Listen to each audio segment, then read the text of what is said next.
This episode of the Real Recovery Podcast includes graphic discussions about sexual content and drug use, which may be sensitive or triggering for some listeners.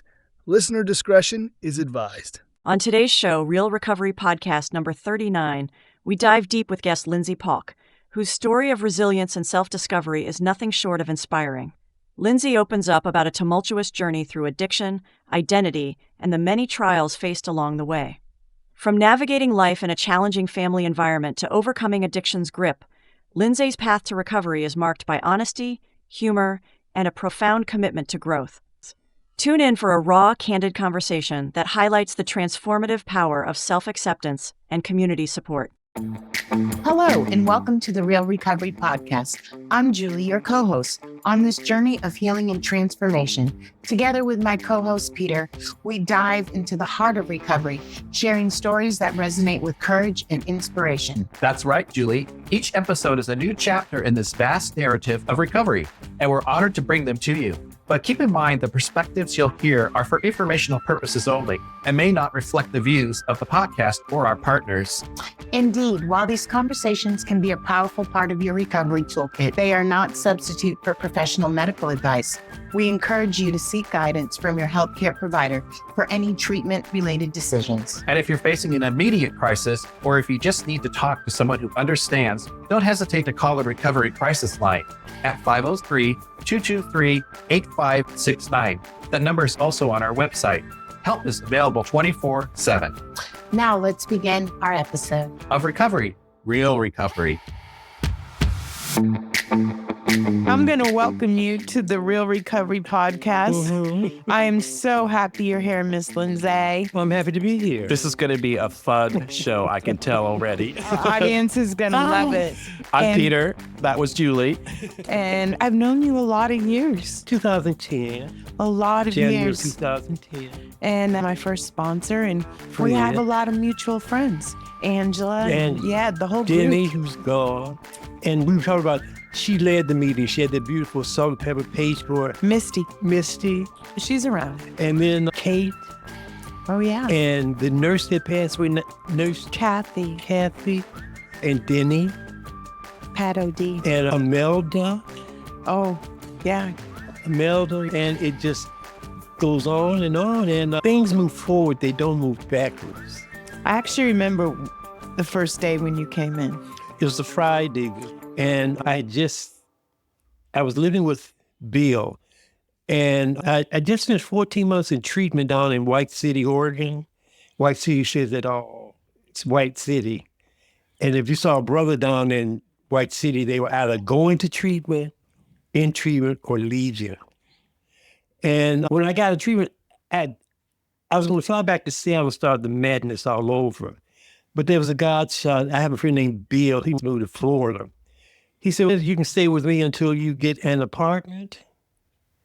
And that's when it started. That's when my recovery started. It's awesome. Yeah, that's when I really started taking a good look at myself. And I owe it to MCC because Mama was dying. I was failing math. The list just goes on and on. I owe it to MCC too. But I got through it. And I remember in December around 19th, I got a package from Portland State. It was my degree. So what did I do? I rushed to MCC. And Roger was crying. I had to thank you all for putting up with my bullshit. And you, Fred can attest to you, I was so angry back then. Your shares are different today than they were then. As I've grown and matured, the nomenclature changes. What I talk about changes.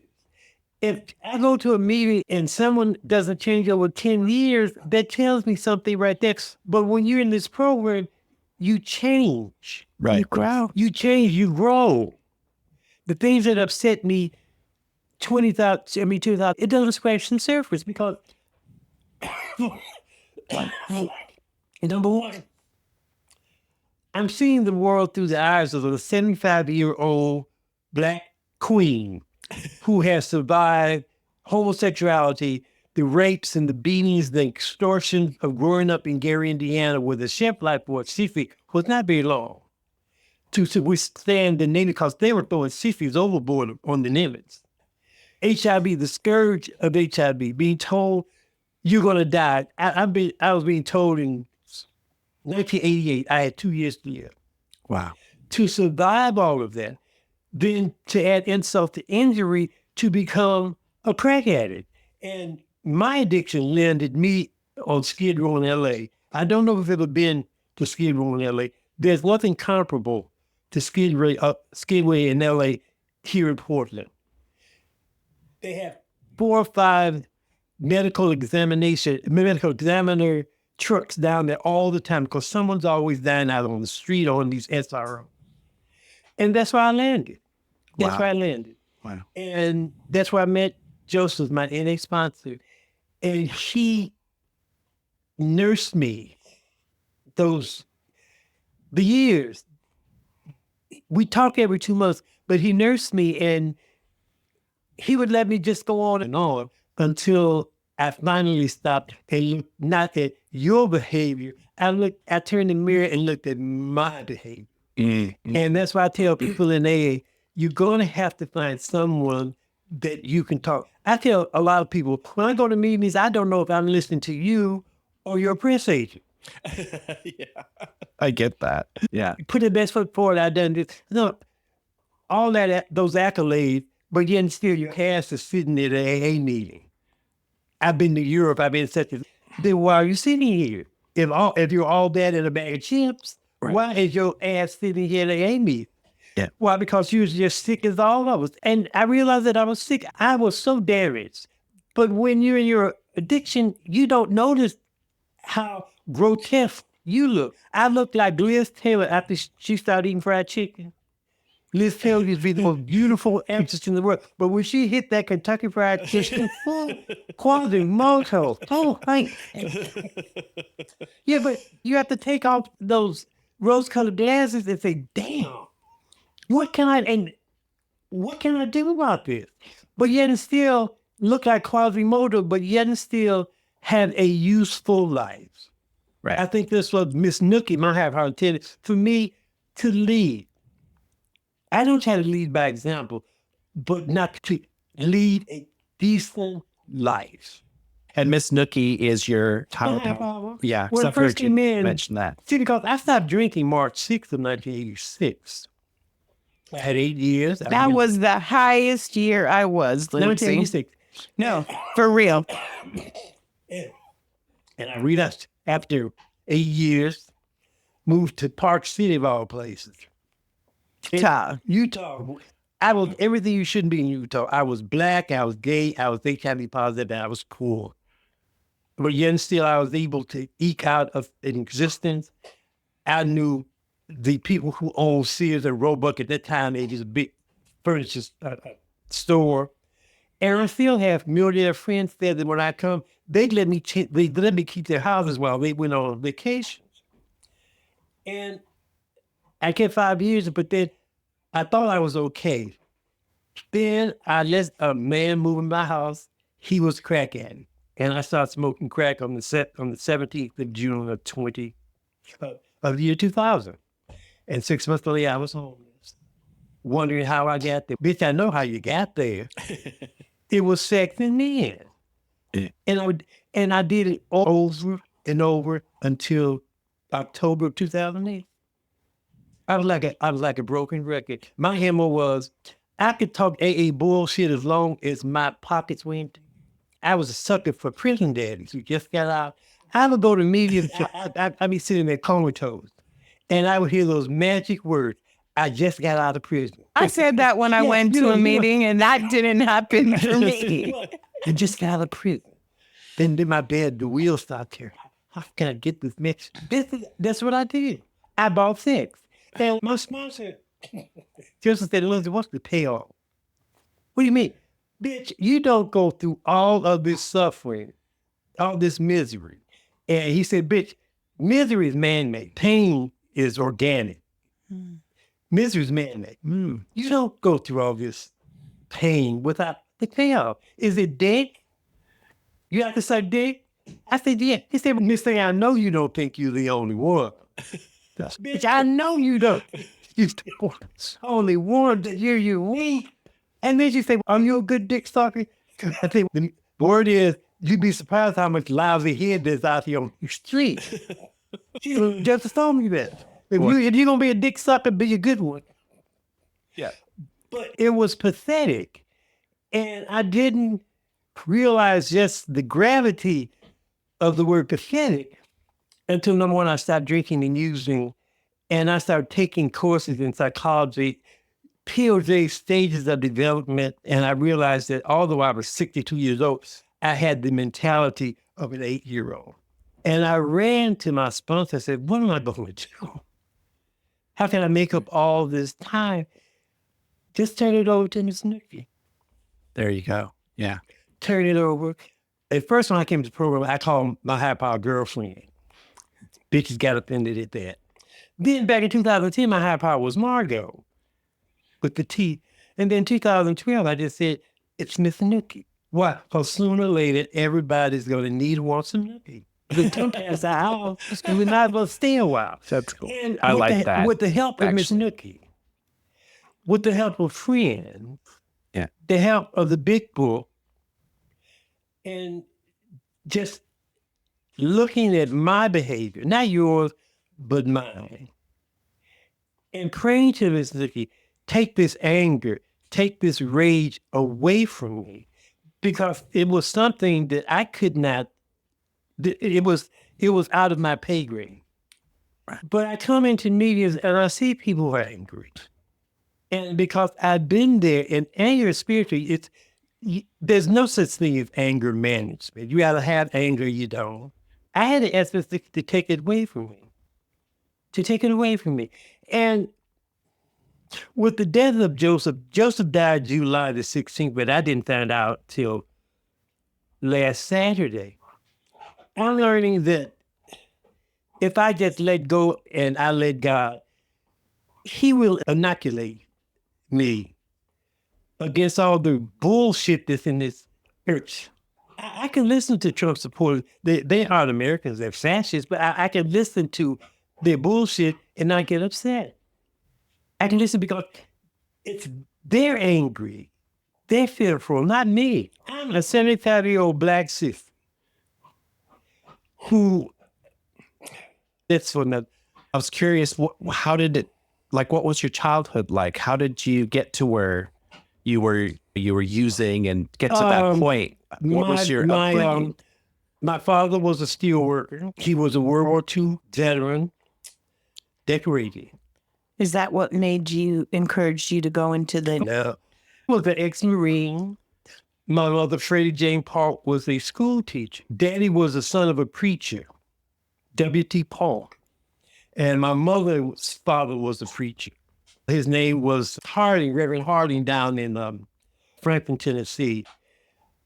Things went okay until I was 7 or 8 when I was a sissy.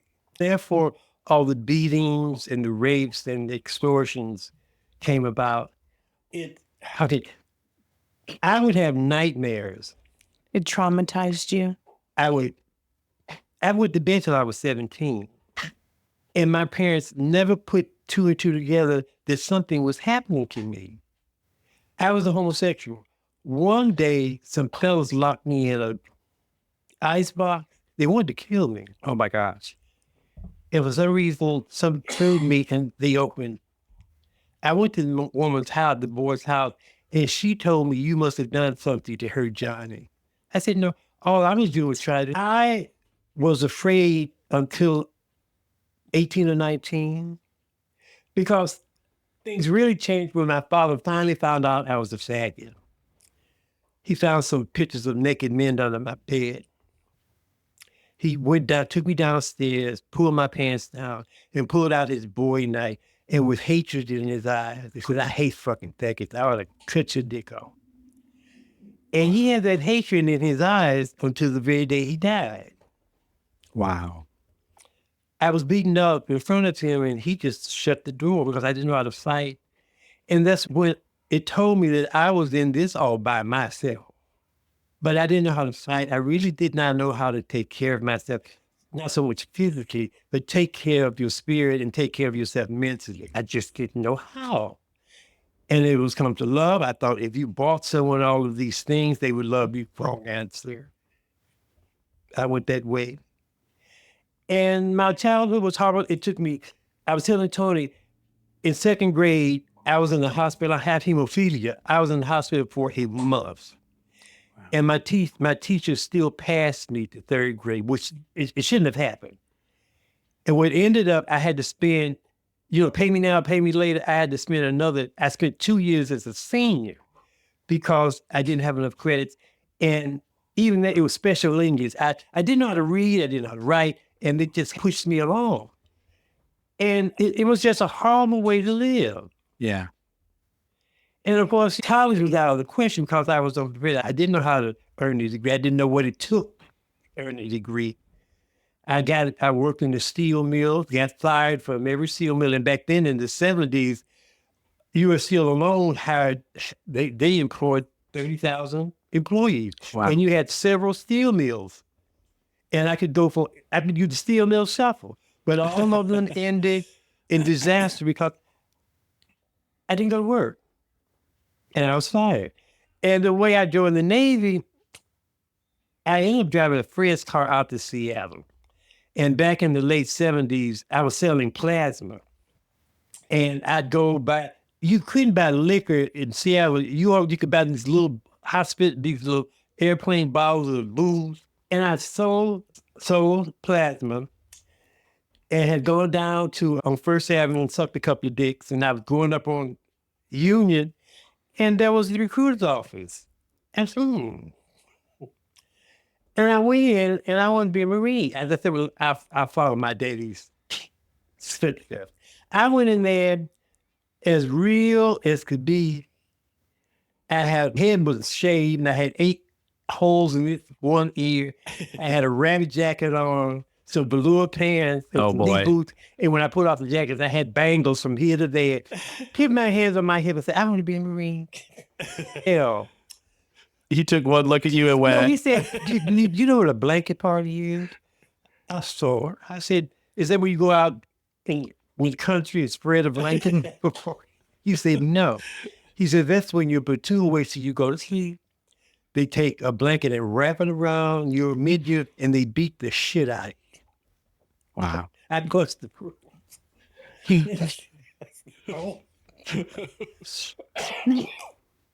He said, I see a lot of those in your future. Oh, no. He said, the Marine Corps will either break you, your kind, they'll either break you or make you. Right. Hand-to-hand combat, all that bullshit. They will try to beat the shit out of you. He said, I suggest you go to a lesser service. So I went to the Navy. But that was just as bad because Miss Tony, they threw her overboard when we in the middle of the Atlantic Ocean. Wow. Mm-hmm. Wow. Still haven't found Miss Tony. Yeah.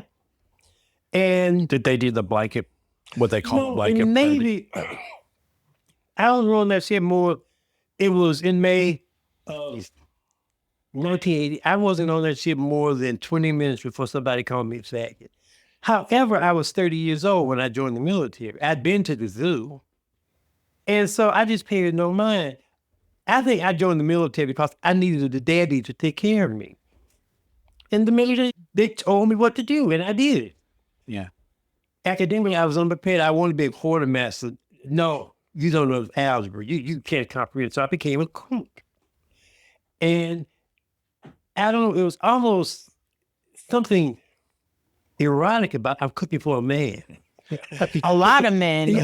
I pick out this special man, and I'm cooking just for him. And it paid off. I ended up cooking for the Admiral. And I met a lot of dignitaries. Prince Charles, I met Lee Iacocca, I was all of his vice presidents. How many presidents have you served? President Mitterrand, the president of Egypt, Israel came aboard. Bo Derek came aboard. Wow. Lee Greenwood. I'm scared of Bo Derek. I think had I known, I would have shit in Lee Greenwood's food. And I remember once having to, racial jokes and fag jokes, they just said. And I'm here cooking for these white officers, and they're telling racial jokes. what any self-respecting black bitch is going to do? I shit in that food. Don't have guacamole. Don't have it help you that fruit jelly soup. Lord have mercy. The shit you can put those straight in. And this man like cannolis. I come in that stuff you put in the cannolis. Yeah, the cream sauce. I come in the cream sauce and put it. And he said, Lindsay, what do you put in your cannoli? I said, it's a secret, sir. Secret recipe. It's like that scene from The Help with 60 said, you not only had one piece, you had two. You not only had one cannoli, you had two. Oh my God. And they had no clue. Had no clue. But that came to a screeching halt when I became HIV positive. Oh boy. In 1988, that's when the Navy found out. I found out in 87. And the bottom fell out of my naval career. I'd been in there but 8 years. I'm going to spend 20 years. Because the higher you go up in rank, there's 35,000 less assholes you have to take shit from. So in 88, things changed. And I was in AA. And I was stationed outside of Washington, D.C., and I was going to meetings. And I'd go to AAA meetings. People who were in AA and who were HIV positive. Uh-huh. And when you go to meetings, you have check-ins. And I didn't know what T cells meant. I met a man with no T cells, 2 T cells, 100 T cells. And here I bebop it, I got 1,125 T cells. Which is pretty darn good. It was excellent. And the girls were giving me shade. And they'd have seminars, and they would never invite Miss Lindsay. So I'm giving Lyle a ride home, and I said, Lyle, this is how it codependent at him. I said, girlfriend, I wish I could come down with thrush. So I have something in common with these girls. So, honey, Miss Lindsay, you must be out of your goddamn mind. Yeah. Those bitches are just mad. Because you're healthy and they aren't. We go to parties. One had this house on the Elizabeth River. They had a Christmas party, 15-foot ceiling, just Christmas trees out the yin yang gifts. But Sterling died of AIDS. And here I am, I'm still living. And I'm still here, and they were. Did you have some guilt from that? Hell no. I was too busy sucking dick. All they had to get this nerve. Has given me this amazingly resilient immune system that I've abused. But no, I wouldn't feel like that because one day it will be me. Mm. When the Navy found out I'm HIV positive, they took me up, sent me up to Bethesda, and they wash you as white as snow. So if you've had any other communicable diseases, they get rid of them except HIV. You have to sign this direct order from a senior officer, a full bird colonel, saying that you will have safe sex. Okay, they test you every 3 months. Now, if you come back up in Bethesda and you have any type of sexual disease, that means that you disobeyed this direct order. And they were sending you to jail. Miss Jackson went to jail for 20 years. They were not playing. I just closed up shop. Right. I just closed up shop. And then when I did that, they would not, back then, if you were HIV positive, you couldn't go out to sea, because I love being at sea. It's cathartic. I think I spent 129 days straight at sea. Wow. It was true. I had a job, I was cooking for the admiral. I had to make sure that his stateroom was squared away, that the meals were up to and touching. And I love being at sea. The places that I visited. Oh, yeah. From Rio all through the Middle East. I'd stayed on the ship another month. I could have gone to the far west, but I got off the ship. And being HIV positive, I couldn't get back on that rotation. And I had back-to-back shore duties. And finally in 93, they told me you're going to die in 2 years, so we're going to retire you. Wow. And they did. And when you were on the ship and during that time, were you drinking and? Yeah. I didn't start drinking till I was 28. Doc had died. Doc was interesting. Doc was bisexual. He had a wife and a daughter named Margot. And he built this incredible house in Gary, Indiana. It's about 4,500 square feet. It was the first one to have a heated swimming pool inside. The floors were radiated. Wow. The concrete was radiated, so they didn't have to shovel snow. He had pink parquet floors. And the wedge and the parquet, and each was maybe a 3-inch square rectangle. Wow. It was breathtaking. And I got up one February, and there's a snowstorm, and I'm looking through the skylight, and I can see down in the pool. And here I am, just toast warm in this beautiful house. I went downstairs, and Doc was on the couch smoking. He never slept in a bed. He had a Freudian moment. And he said that he was never happy in that house. I said, well, Doc, why build it? He said, that's what doctors do. He died when he was 57. Oh, wow. He went to jail for tax evasion. They tried to take his house. He's come to sold the house. And he died in the back of his office alone. Wow. Yeah. And what was your connection with him? How did you? I met Doc February the 22nd of 1972. We just met at a card party. And he saw something in me that I didn't see. Say, you're a classy person. And we just clicked off. And the Queens were jealous because Doc would let me drive his car. They had lived in his house. They thought we were fucking. We weren't fucking. And he cussed me out. And my mother, they knew the value of an education, the value of being educated. And my mother would say, with Black people, we will never ever be acknowledged for anything positive. I think Kamala Harris is proving that. With her, she has to be flawless, but Trump can be lawless. And she said, Lindsay, and Doc said, he said a lot of things. Black people will never be acknowledged. However, that does not mean you cannot be accomplished. And I take that into AA. Right. All of us, some may have decades, but it doesn't really mean jack. Is what are you doing today? What are you giving? What are you adding to the world today? Are you adding snide remarks and gossip, or are you trying to truly be of service? I can honestly say, I try to truly be of service. And service is not going out of your way, I got to look for someone to get service. No, it's just saying hello to someone. And sometimes it's just showing up at a meeting and sharing. And sometimes it's restraint of tongue and pen. Mm-hmm. Just don't say anything. That can be of service. It can be of service. Because there's a scene in Color Purple. She tells that man that beat her, said, what you trying to do to me, somebody's already done to you. Oh, yeah. And what goes around comes around. What comes around. Mm-hmm. Yeah.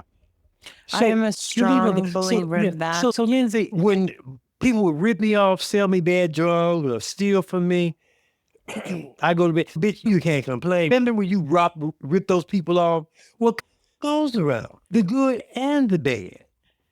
Yeah. I had 5 cases of Fresca in my shopping cart the other day because it was buy 2 get 3 free.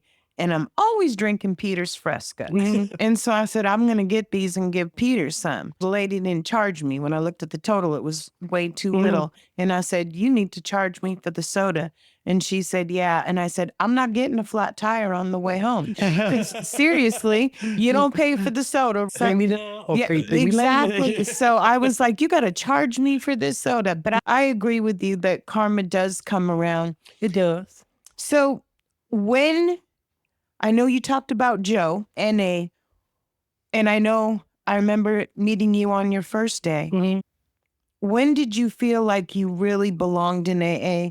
Because I know myself, right, knowing you, that you didn't always feel like that. It has something to do with race. There weren't any Black people in Portland per se. We got Colette. Yeah, but I got a lot of meetings. I'm the only Black thing there. I had a white friend at tell me this. He said, Lindsay, I went to a Hispanic wedding over the weekend and I felt so funny. I said, why? He said, because I was the only white person there. You go tell it to a black person. I said, how do you think I feel? I had that last week. I said, it's an applied science. You can't see the world through my eyes because you're white. And I never forget this. In 2016, I was at Rose City meeting on Men's Sunday. Men's meeting. Now, October of 2016, queens in there were telling misogynistic jokes about Hillary Clinton. I couldn't fucking believe it. And then when she lost, they came back in January because they didn't vote for her. They were always looking for some reason not to vote for her. And when she lost, they came in crying about Trump. Sometimes when I would see those bitches, I'd want to vomit. Guess how sick I was. And I said, well, Lindsay, you got to let that go. I said, because they have a right to believe in whatever they believe. I wouldn't want somebody telling me how to vote. So I just let that go. But it's an applied science. And now when I come to meetings, yes, they're black and white, but I don't see that. I'm not there to race mix. I'm there because Joseph was right. My sobriety has a shelf life of 24 hours. And I've proven it by not going to meetings, and I saw what happened. I'm in trouble if I don't take my medicine every 24 hours. You get further away from the program. And Joseph said, Lindsay, are you going to tell me you down there sucking dick and this man say you want to hit off of this pipe and you going to say, oh, I'm in recovery. That's not going to happen. Oh, no, I'm in recovery. Oh, shit. That's not going to happen. But then when it's done, you've thrown away whatever clean time you have. Really, I think clean time is highly overrated. Yes, you clean. Bravo for you. Sometimes I feel twins of jealousy because had I stayed in this program, I would have had 15 years in the program, 16 years. But it was all to be. Am I going to drink over it? No. I think that, so my opinion on that is you still have 16 years. I think if a person stays sober 10 years, they relapse, right? They go out and they come back. You might not be able to start your time right then, but you still have the 10 sober years. And I'm going to politely disagree with you, okay? I have been through everything in AA. Prison was easier, dead serious. A lot of it psychological. After I got sober, it took me a long time to be comfortable. Okay, almost 5 years. Between 4 and 5, I stopped having urges.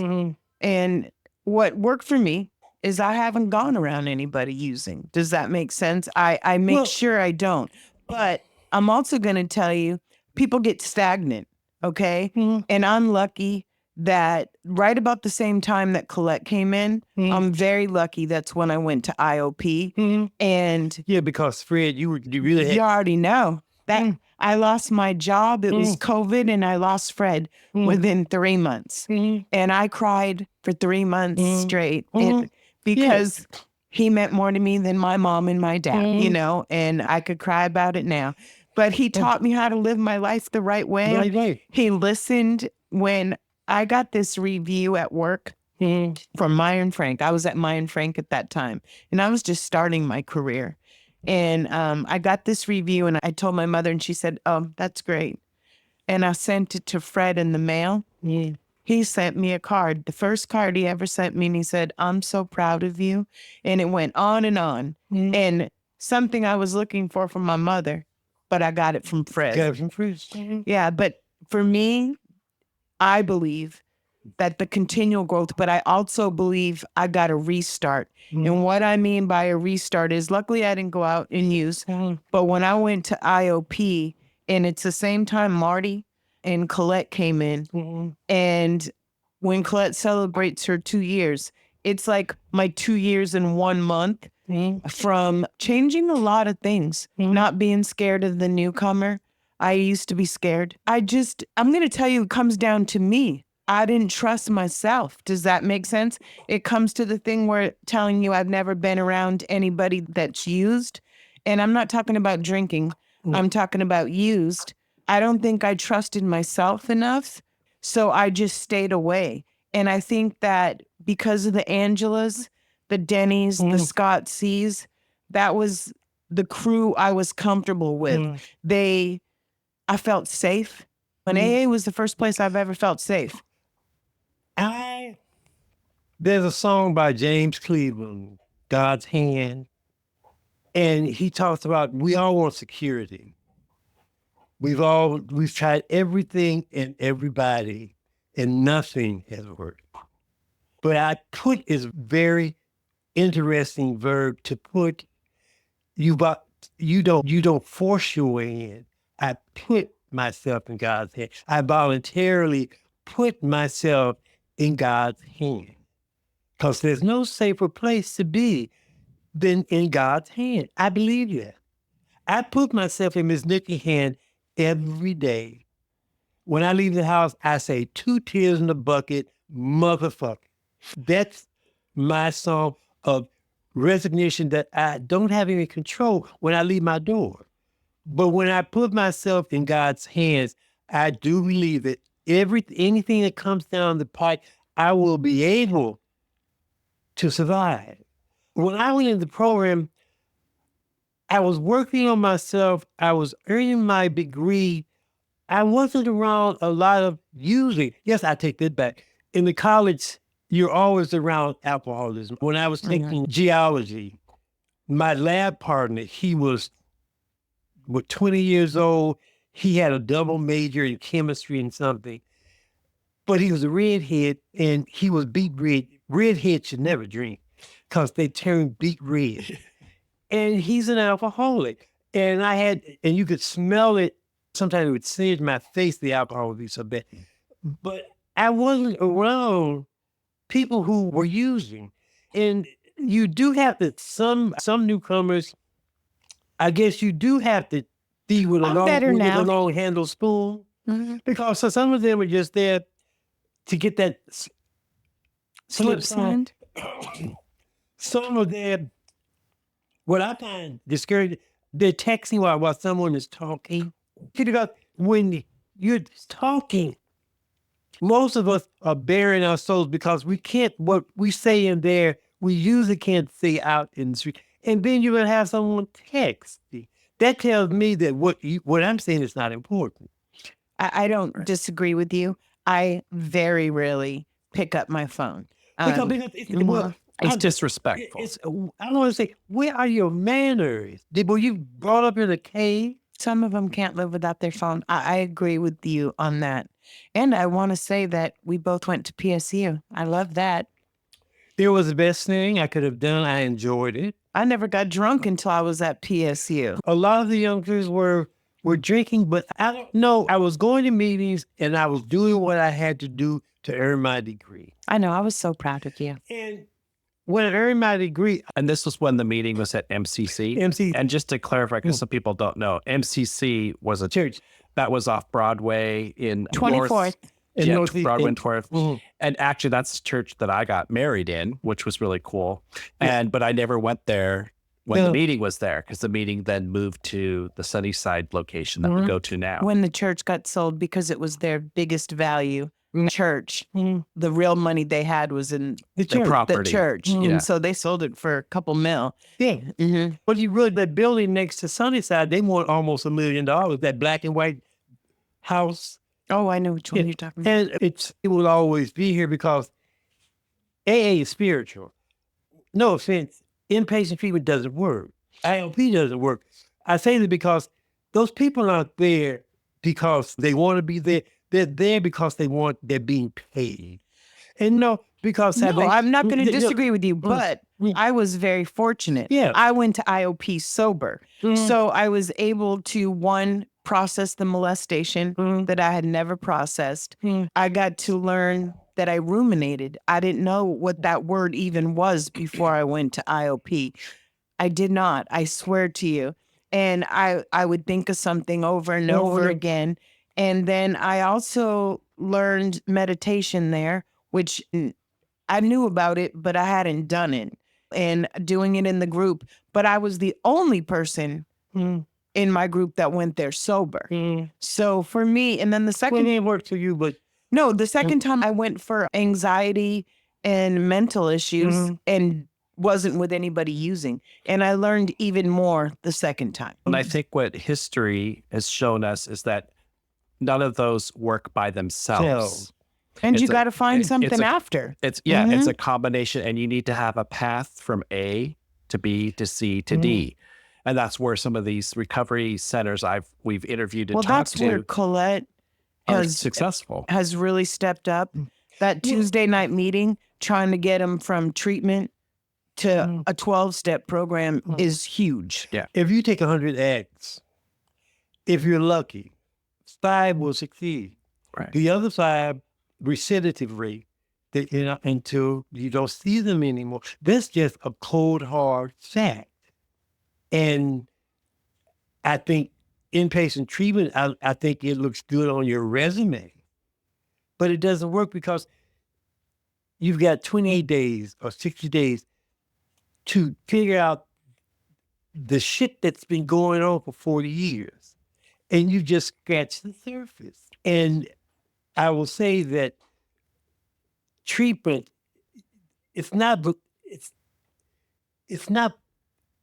you're there long enough to establish that trust that you need to be successful in this program. But I also think that's changing because they're realizing that.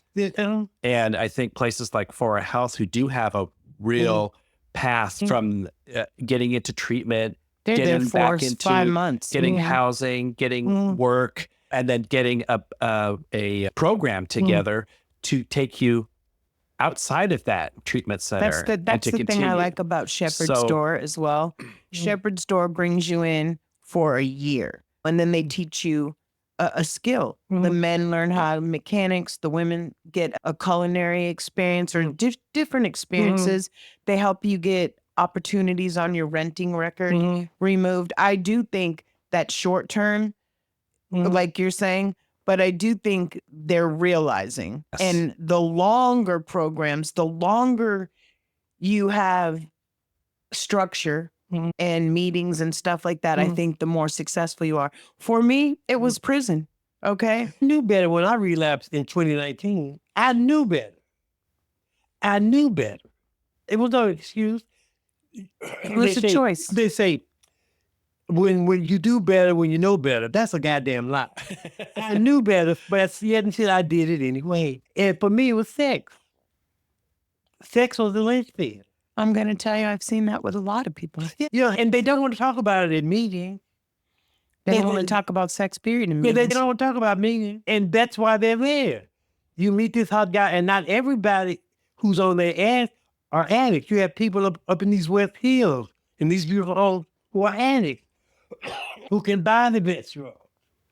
But at the end of the day, they're addicts. Their lives are just as miserable, just as empty as anyone who's down there on Skid Row. There's no difference but their surroundings. And if they keep on with it, they'll probably die. They'll probably die. But yeah, it doesn't work. But like I say, I knew better, but I did it. And one thing you mentioned too was how you were uncomfortable with a lot of meetings because you didn't feel like there was people like you there. And no, honey. It was when I relapsed, my pride kept me out. And Joseph said, bitch, this isn't 50 Shades of Grey. So, honey, you either going to suck it up, fuck those bitches. This is your life. Say, this is your life. Fuck those bitches. You go there, you hold your head high, and because I lied about my clean date. I told him I'd been clean since the 1st of February of 2020, which was a goddamn lie. I didn't sober up until 9 days before I flew back to 40. But I perpetuated that lie. And Joseph said, bitch, you know what you got to do. There's no 50 Shades of Grey on this. Yeah. And I went in, and I know what it is to raise your hands. Is anyone here in their first 30 days of continuous sobriety? And have to raise my hand and say, I have 24 25. Yeah, that was the hardest thing for me to do. That's the hardest thing to do. But it gets better because you get a month. Yeah. And then you don't have to raise your hand if you get 3 months. You can wait for a year. I have a year. But that was so difficult for me to raise my hand and say I was a newcomer. But it was the price I had to pay if I was to get better. Right. Because had I kept, and I had stopped lying, I had kept on lying. The day I came clean about, which was August the 24th, I had not had one day of peace of mind. And one of the residuals, one of the precious gifts of this program in mine, is that I have peace of mind. Amen. You can't buy peace of mind. We're coming on the Christmas season where being happy is going to be shoved down your throat no matter what. You can't go to Fred Meyer and say, give me 10 pounds of happiness. It's Christmas. Joy. It doesn't happen. But in AA, you can extrapolate. Since Joseph died, I've been in my Richard Strauss 4 last songs. I don't know if you've heard them. Strauss, it's 4 last songs with Jesse Norman.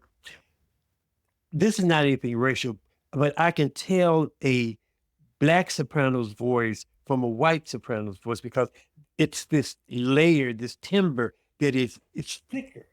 The voice is still there, but you play Strauss's last songs, Ambient Drought. It's about the sunrise. And I'm listening to this music, thinking about Joseph, letting him go, but it's the peace of mind that I don't think I would have ever found had I stopped displaying my press agent and start being Miss Lindsay. I say I am Miss Lindsay to let everybody know I'm Miss Lindsay. And at the end when we say the Sobriety prayer, what do I holler out? Miss Nookie? That's there for a reason. No, I'm not a Christian, but Miss Nookie takes care of me. Yeah, I think that's very important. It's an example. Miss Nookie takes care of Miss Lindsay. Because so many people are turned off when they first get into AA because of the God thing. Yeah. And so I think it's very important to emphasize that isn't the, what do you call it? Religious God, I guess. It's what it is to you. Oh, I was at this mission down in LA and the chaplain came on. You know I was gay. He said, you know you're going to hell. I said, I vacationed there.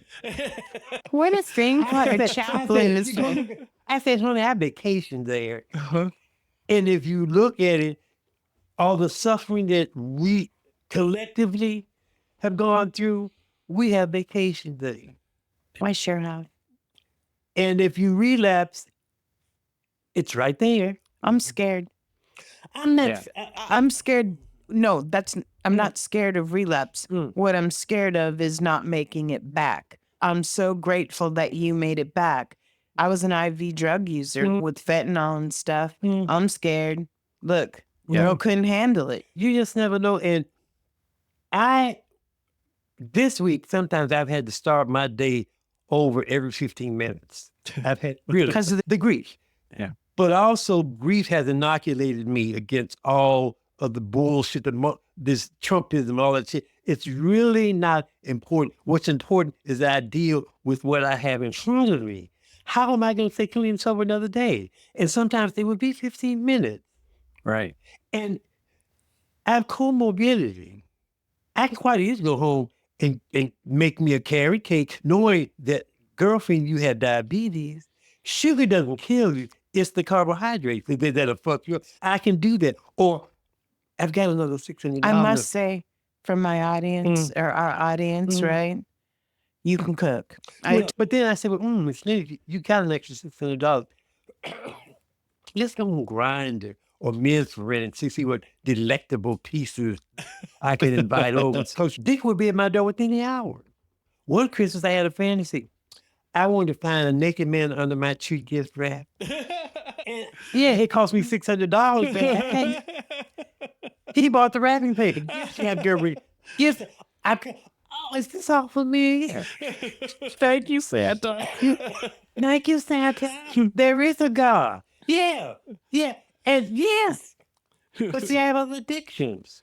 If I want to, I could be very hateful. I used to have 8 or 9 YouTube accounts. Cause I get on YouTube and then they have comments. I would be cussing people, especially people on the far right. I troll these false prophets. They just cut me off. They'd say, make sure that you're that you're within the guidelines. I'd be cussing them out. And so I learned how to cuss a person out without cussing them out. Yeah. Yeah. But we can relapse on anger. Yeah.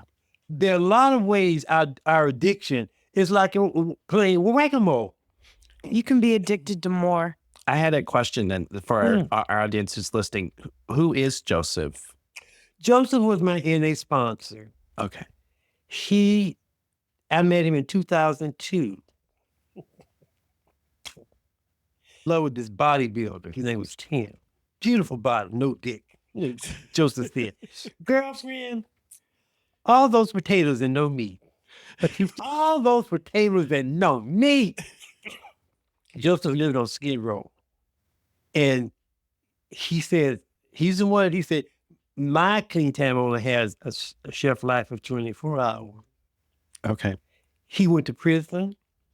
He cleaned up his act. He became a counselor. He worked 3 jobs because he loved to travel. I asked him once, girlfriend, you going to Europe? Says, honey, I'm black. Why the fuck would I want to go to Europe? I'm going to Africa.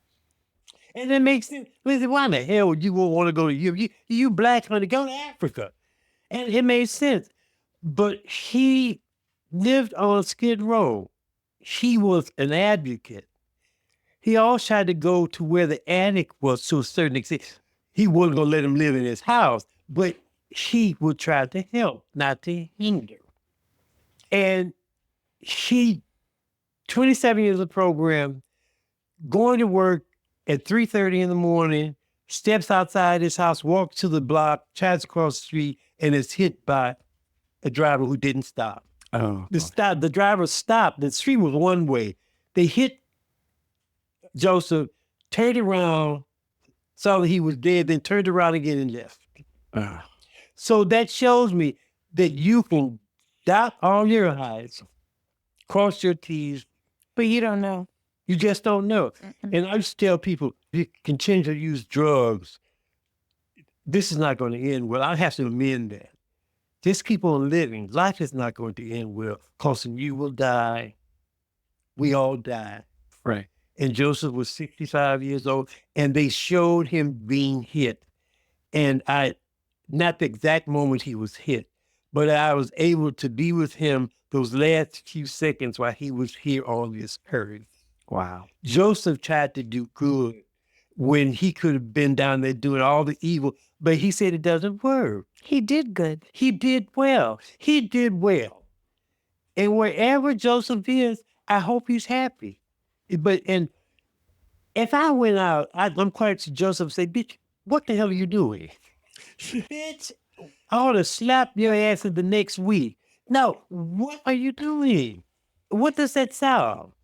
Getting high. I said, what does that solve? Nothing. Nothing. Nothing. Yeah. It's better to deal with the pain. To deal with it. Because And if you go through it, you will come out on the other there's side. some people, they never get over a death. But life is for the living. For me personally, I don't know that you get over it, but you learn to live with it. It doesn't get better, just things get different. It gets Right. less. Yeah. I had a friend, he was mourning his lover for years, and he just thinks that, girlfriend, don't you think you should change into purple by now? That's all she was, black. But grief and mourning, they're very personal. They're unique to each person. And a lot of the sayings in AA just do not apply. Just let go and let go. Okay, things will get better. No, they won't. They get different. This too shall pass. No, they won't pass. This will not pass. Death is final. It will not pass. It will not fucking pass. But what does happen is that we get used to it and we go up. But my daddy, he was 11. He was the last of 11 brothers and sisters. Oh, wow. His parents family. died. And his firstborn, Eva, my oldest sister, died at 44. He told me, he said, just don't outlive them all. But I go to a meeting and you meet fellows who are shit and get tattoos and they're still going to the bad houses and things. And they think they're going to live forever. And you aren't. You're going to get old. It's very easy to talk about how wonderful life is when everything is working. Everything. 20 years ago, I was running marathons. I could run from downtown LA to Long Beach and then catch the blue line back. I could do that. And now my knees are bad. I came down with sepsis. I hear people say, if I go to the hospital, I'm going to take this Tylenol. I say, bullshit. On a scale from 1 to 10, how's your pain? My pain was 17. I would have sold my mama into slavery for a dinner roll. Jeez. You've never had that pain? Keep on living and you will. Yeah. You will. But see, they've not experienced that type of pain. Right. Death has a certain type of pain that there's no pill that you could ever take that will assuage it. Because when you wake up, it's still there. You could travel halfway around the world. It's still there. Yeah. There's no escape. You go to meetings and the perfunctory answer, you okay? I'm fine. No, you aren't. When someone died, with Melissa, I'd never ask Melissa, are you okay? If she's not okay, she just saw her husband dead in his bed. How can she be okay? She's not okay. Probably still in shock. So, are you okay? I don't say that to her. Mm-hmm. So the message I sent her was, I know this is hard and death is something you don't get over, especially somebody like that close. I said, but you learn to live with it. And she said, you get it. And I said, I do. But it's not something, if your husband died accidentally tomorrow, it's not something, oh, how are you doing to get over? It doesn't apply. It doesn't. It is something you have to learn with, patterns you have to change, stuff. And I will tell you, the first birthday, the first Christmas, the first whatever without them is very hard. I think those who do ask, how are you doing? It's because the person asking, doesn't know how to respond. They don't know what to say. Yeah. And sometimes it's just best to say nothing. When I see Melissa, I said, Melissa, I hope Miss Nookie takes care of you. I tell her, she went to meetings that first week, and I tell her, thank you for your example of courage and being at a meeting. And I agree with you 100%. I have one kind of last thing. How do you feel AA has made your life better? I heard Shaka Khan say, oh, my girl. if you can't add to my life, I'm not going to have you in it. I don't have to get on my clothes. I get up, I come to meetings because it adds to my life. It accentuates my life. Because if it wasn't, I love that. If you can't add to my life, I'm not going to have you in it. Right. And the people that I've tried to get involved with, they should not have been in my life anyway, because all they did was took. But I took also. It's not like I was a selfish bitch anyway. But that's what AA, if you cannot add to my life, if AA did not add to my life, drinking the lousy coffee, I stopped eating the treats.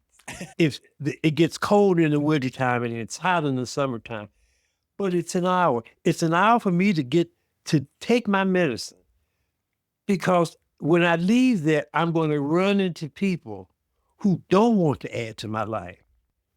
They don't want to. And they will tell you, we hate you. We don't want you. So that's why I come to Amy, because there's something it's fulfilling. It's the giving to take. And I come to meetings, and a lot of times I close my eyes. It's not because I'm asleep. It's because I want to give the person who's speaking my undivided attention. And there's so much ambient noise and people rushing by. I go to the bathroom, get my coffee, whatever, before the meeting starts, because the person speaking, the person sharing, you're adding to my life. You aren't taking from it. You're adding from it. And you're adding to it. And it's a back and forth when I share. And people have come up to me and said, Lindsay, I appreciate what you said. And I say, thank you. That's all I can say. But that's my attitude. Shaka said, if you can add to my life, why have you in it? Yeah, that makes If a all lot you of want to sense. do is take, I know how to take. I know what people take. And I'm nice because I want to be nice because I can clock bullshit for 50 pieces. I know bullshit when I hear it, but I don't even call it on them because it's not important. As long as they don't live in my house and I have to give up my pintoirs, I really don't care. But that's my add. If you can add to it, I'm not going to have you in it. And there's some people in AA I'm not going to have in my life because they're full of shit. That's my opinion. However, this program, there's one fellow, I met him back in 2020. He was so angry. Oh, he was so angry. And he's mellow. And people who come into the program and they're so energized and shit happens, but yet and still they keep coming back. And then you meet Melissa, who under a lot of any circumstances, if there was a reason to get fucked up, they would get. But she didn't.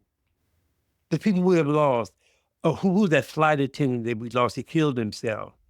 And then Patrick, then we lost, did you know Christian who fell off that 75-foot cliff? Daniel Torres. And it's Chase. And he was at our school. Yeah, and they added to my life. To listen to them talk, to listen to them change, because AA is about metamorphosis. It's done day by day. It's not like you morph like on TV instantaneously. No, it's not. There's no pill that you can take. It takes, sometimes it will take just years. But if you stick with it, you can see you can see the change. Yes. You can see the change in the person. And I'm going to be honest with you. I'm a slow learner. It took me 4 years to have the obsession removed, right? It took me about 10 to turn over my Howard thoughts, right? It took me 23 to learn that the job is not God, right? It took me 25 to get a therapist and deal with other stuff. I am a slow, stubborn learner. But you learn. But I keep coming back. But you learn. And you said about staying sober, and Joseph, I believe, and this is just my belief, I have Fred with me every day. I wear this ring not because of any other reason, but he left it for me. And I never want to disappoint him. And I will have a moment with him and whatnot. And it's crazy because there are some significant things that have happened, like on his AA birthday, and I'll be like, shut the hell up. Oh, that's Fred. And I just didn't want to disappoint him. We went through all those years together. And even when I'm struggling, I just be like, I think of Fred. I really do. I really do. If I just let go and I let Miss Nookie, it's not so much a struggle. It's just I'm impatient. I want to change things instantaneous. Amen. And good things come to those who wait, but my mother said, but don't wait too long. And you got to take the action sometimes. I live in two realms. I live in the temporal realm, which is cruel sometimes, but it's also beautiful.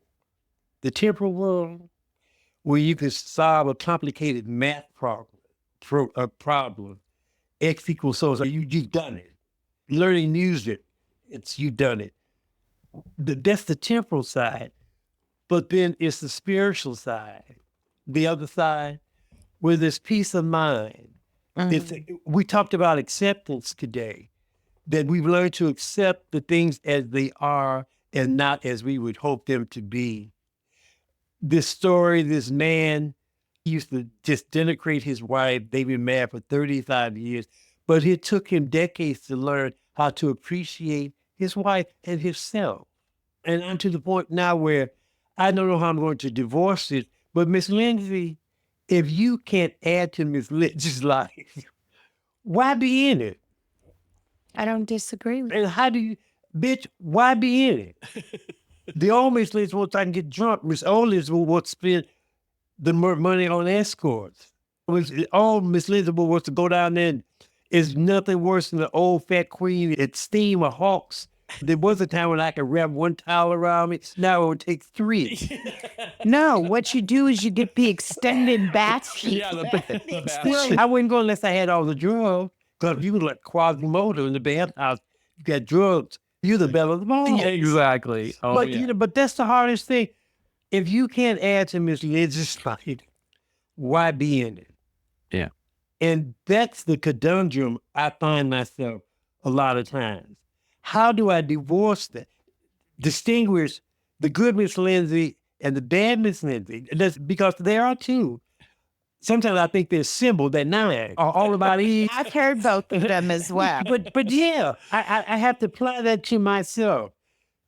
Lindsay, if you can't add to Miss Lindsay's life, I want you to Yeah, I know the love funny that. thing, and then we'll wrap it up. okay. 2 shares in AA dropped my jaw. Okay. The time I've been in there where I was like, holy shit. One was you.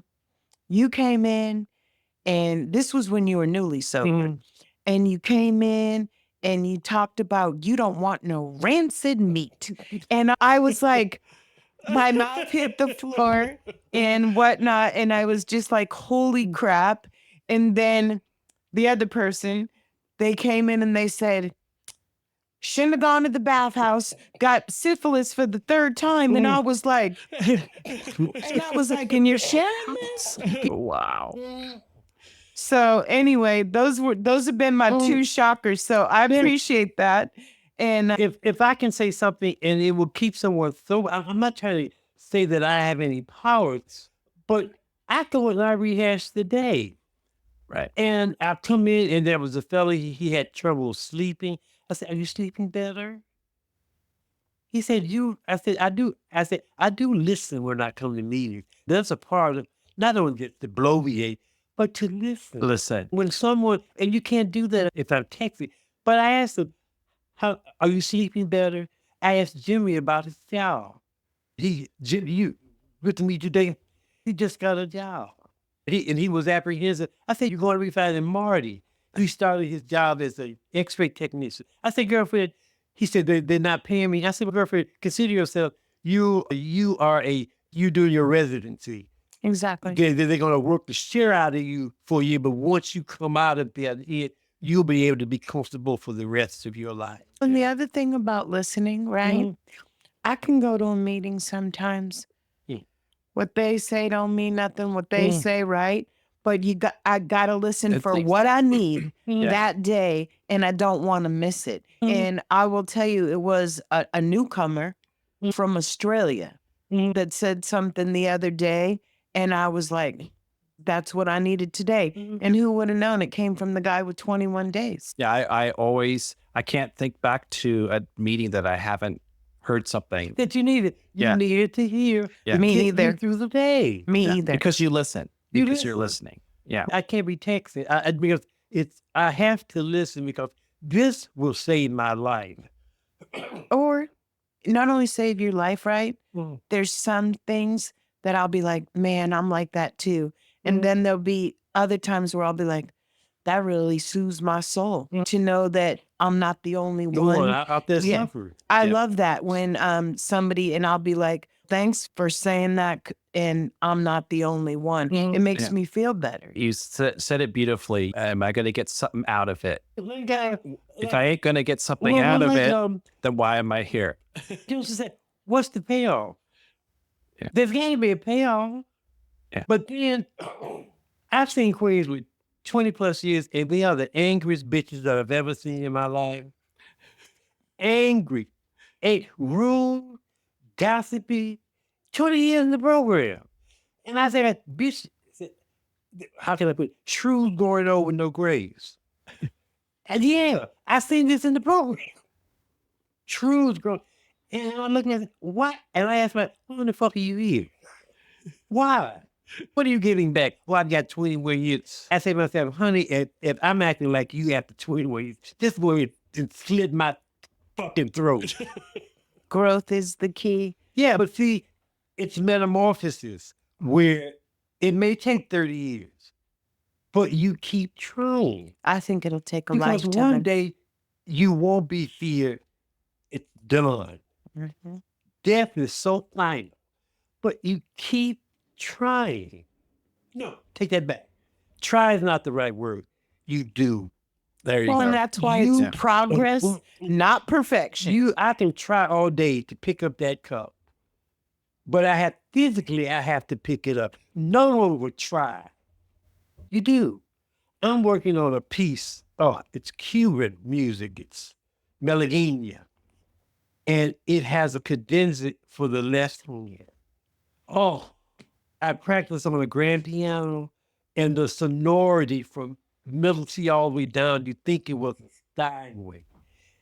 And I'm on this cadenza, and I'm learning to go quickly up the scale, and the sound, it's the sound, it's the pills. But I've had to work. Yeah. And what I love about AA, we don't give you shit about our love and our friendship. But the rest of it, it's on you. Yeah. We'll listen. We'll call you on your shit in a loving way. We'll touch you like jail bait if you full of shit. We'll do that too. But it's on you, dear heart. Yeah. We carry the message, not the addict. And that's the way it's about metamorphosis, that we all change. And it's so good that all of us are not in lockstep. We're all in different phases. The only thing that we're lockstep is we're at a meeting. Yeah. We have said, okay, time out. That's why I come to the meeting, time out. Yep. Where I can leave my press agent at the door and just come in with Miss Lynn. I love that. Don't just believe that I'm meeting them or their press agent. Nope. I You don't know, disagree. you meet a cute fellow. You meet his friend didn't tell me his feet stink. His friend didn't tell me that his breath smells like trout shit after he had a night of drinking. Lord have mercy. You were drinking and smoking and you eating garlic, and then the next morning you want to kiss me, and your mouth feels like your press agent would tell me. Your person didn't tell me about those big skid marks on your skin. It's like a 747 red. Yeah, I want to thank you for giving that dog the bone, because I got all the skid You marks should- today. Yeah, if you heard any chewing noises and weird that was Lindsay was kind enough to bring this huge dog bone for Coco. I'm going to say you weren't And- kind to me. Well, because poor Julie I sat this way, and I don't know what the bone did to the dog, but I didn't get it from her press agent either. Let me tell you. Well, you know, I always see a bag. Daniel comes to me with those two dogs, Oh yeah, they're so Barbara and Yeah. Dolores. and I feed them all the time. I have treats, and they're good treats. I spent $13. That bone was it's $6. But I meet so many homeless people when I'm on the streetcar, and I don't feel so sorry for the addict. I feel sorry for their pets. cute. Yeah, I'm with you there. And I feed them treats. That's so I nice. feed them treats. What a great But way yes, to it be. was. She is loved your it. best friend forever. See, I didn't expect anything in return from her. And see, that's giving. I didn't expect anything. Yeah. Nor should she give me anything. And see, that's giving.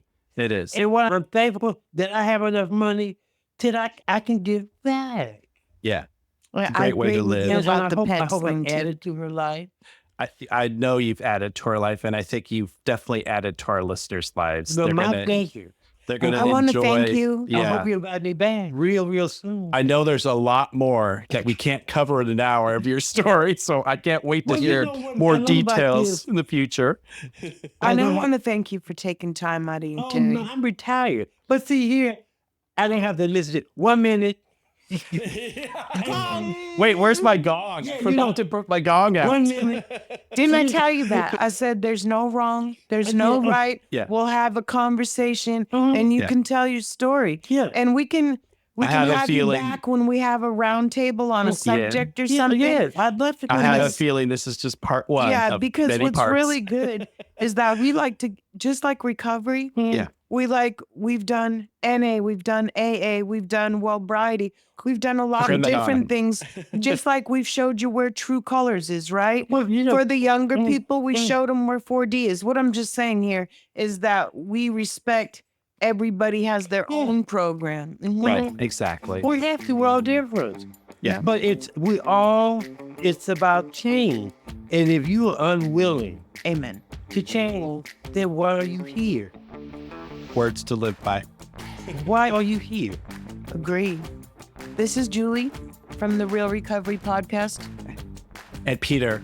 And from the Miss room. Lindsay. And And Miss Miss Lindsay. Lindsay. And I know Nookie's up there somewhere. Yes, she And is. Miss Nookie. Yeah, Miss Nookie and Joseph. Thank you so much for being on our My show. pleasure. Thanks for listening, everyone. That's a wrap on today's episode. Thanks to each and every one of you for lending us your ears and hearts. Your engagement is what fuels our passion and keeps this podcast thriving. We cherish the moments we share here and hope they resonate with you, whether you're on a daily commute, at the gym, or just taking a moment for yourself. Make sure to head over to our website at realrecoverypodcast.com. While you're there, subscribe to our newsletter for the latest insights and uplifting stories from our community delivered straight to your inbox.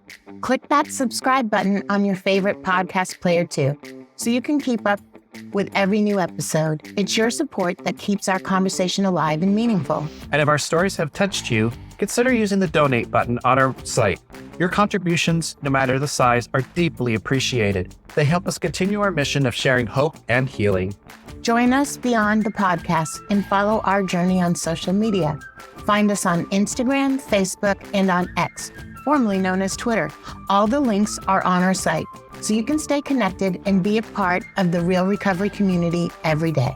Your likes, shares, and comments not only spread the message of recovery, but also remind us that we're all in this together. So, until we meet again, remember that recovery is a journey, not a destination, and we'll be here to accompany you every step of the way to recovery, real recovery. Thanks for listening.